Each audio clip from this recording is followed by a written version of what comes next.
రోడ్ల విస్తరణ పనులతో సామాన్యులకు కాంగ్రెస్ ప్రభుత్వం తీరని అన్యాయం చేస్తుందని బీఆర్ఎస్ నియోజకవర్గ ఇన్ఛార్జ్ చెల్మడి లక్ష్మీనరసింహారావు అన్నారు. రాజన్న ఆలయ అభివృద్ధి పేరిట సామాన్యులకు కాంగ్రెస్ ప్రభుత్వం తీరని అన్యాయం చేస్తుందని వేములవాడ నియోజకవర్గ బీఆర్ఎస్ ఇన్ఛార్జ్ చెలిమేడ లక్ష్మీనరసింహారావు పేర్కొన్నారు.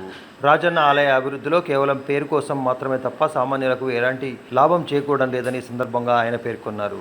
బుధవారం రోజున వేములవాడ పట్టణంలో ఏర్పాటు చేసిన మీడియా సమావేశంలో ఆయన మాట్లాడుతూ గజానికి నిర్వాసితులకు ఎంత పరిహారం ఇస్తున్నారో చెప్పకుండా ముందుకు వెళ్లడమే కాకుండా నిర్దాక్షిణ్యంగా దౌర్జన్యపూరితంగా ఇండ్లను కూల్చివేస్తూ తీరని అన్యాయం చేస్తున్నారని పేర్కొన్నారు. పశుగ్రాసం లేకనే కోడెలు మృత్యువాత పడుతున్నాయని దీనిపై ఎందుకు ప్రభుత్వం చర్యలు తీసుకోవడం లేదని ఈ సందర్భంగా ప్రశ్నించారు. 80 ఫీట్ల రోడ్డు విస్తరణలో నిర్వాసితులకు న్యాయం చేయడంలో స్థానిక ఎమ్మెల్యే ఆది శ్రీనివాస్ పూర్తిగా విఫలమయ్యారని ఈ సందర్భంగా ఆయన విమర్శించారు. 30,000 రూపాయల పరిహారం చెల్లిస్తామని ప్రస్తుతం ఆ నష్టపరిహారం కూడా అందించకుండా రకరకాలుగా వారికి పరిహారం అందజేస్తూ తీరని అన్యాయం చేస్తున్నారని ఈ సందర్భంగా ఆయన దుయ్యబట్టారు.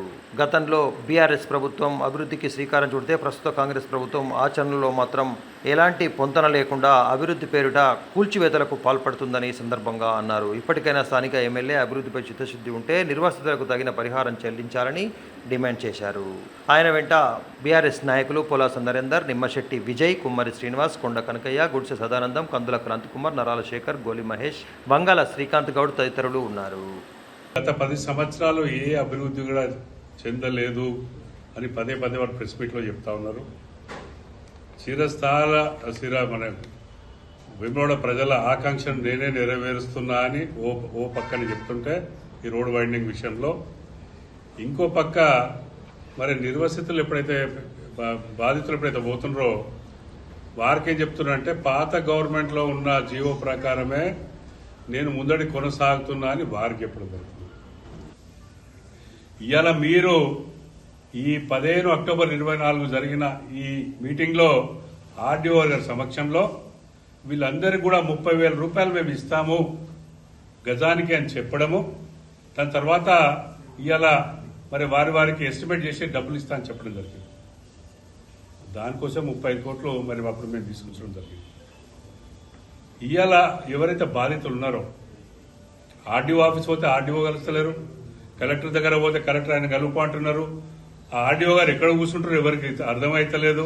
అసలు మాకు డబ్బులు రాకుండా మా పరిస్థితి ఏంటి అంటే ముందుగానే అట్రా ఇట్రా అని అక్కడికి వచ్చే వరకు ఏదో పరదేశంతో యుద్ధం అయితే ఏదైతే పరిస్థితి ఉంటుందో ఆ విధంగా ఒక 300 మందో 400 పోలీసులు తీసుకొచ్చి పొద్దుగాల 6 గంటలకే తీసుకొచ్చి గూలగొట్టడం మొదలు పెడుతుంది.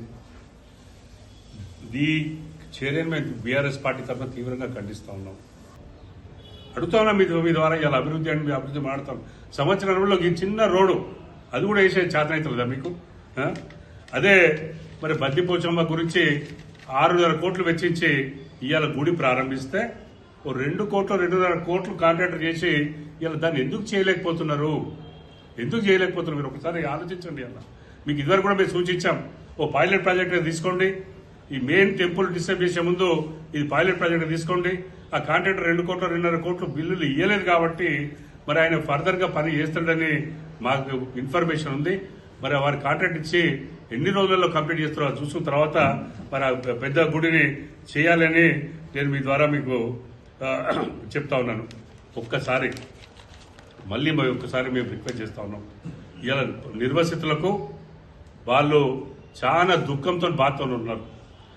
అధికారులు జరిగితే వాళ్ళు ఎవరు పట్టించుకుంటలేరు. గులగొట్టి ఫర్నిచర్ ధ్వంసం చేసే ఈ మరి కార్యక్రమాన్ని మరి మీరు ఎందుకు మీ అసమర్థవంతం జరుగుతుందా? అసలు అధికారుల మీద మీకు ఎటువంటి అజమాయిషీ లేదా?